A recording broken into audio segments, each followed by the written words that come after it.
আসসালামু আলাইকুম রহমতুল্লাহ বরকাত। প্রিয় দর্শক, কেমন আছেন? আশা করি সবাই ভালো আছেন ইনশাল্লাহ। আমাদের শেখ আলী হোসেন ওসামা আগে কি বক্তব্য দিয়েছিলেন আমরা শুনি, তারপর বিস্তারিত কথা হবে। ওই মুখ দিয়ে সাহাবীর সমালোচনা আসবে, দল নেতার সমালোচনা আসবে না। বলবে আমরা নেতাকে সমালোচনার ঊর্ধ্বে মনে করি না। ঠিক আছে, দুই চারটা সমালোচনা করো, আমরাও একটু শুনি না।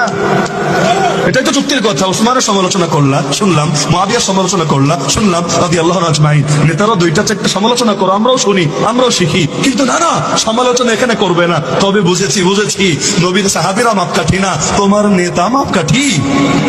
অর্থ তো এটাই দাঁড়াচ্ছে। না হলে আকীদার ইমাম মানি না নেতাকে, কিন্তু ঠিকই তার আকীদাই গ্রহণ করে নিয়েছে। শিক্ষার ইমাম মানি না নেতাকে, তো তার শিক্ষা মেনে নিয়েছে।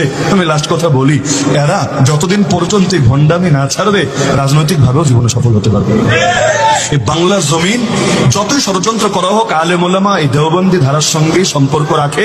অধিকাংশ মানুষ দিল মন প্রাণ দিয়ে কওমে আলেমদেরকে ভালোবাসে। একজন করে মরে 10 জন করে তৈরি হয়, কিন্তু এই সিলসিলার মহাব্বত কিন্তু যায় না, এত সহজে যাবেও না। সুতরাং যতদিন তোমার ওই এক আদর্শ জিন্দা রাখার জন্য আমাদের সঙ্গে ঠেলাঠেলি। দর্শক, ভিডিওটা দেখলেন, দেখে কেমন লাগলো অবশ্যই কমেন্ট করে জানাবেন। সবাই ভালো থাকবেন। আল্লাহ হাফেজ।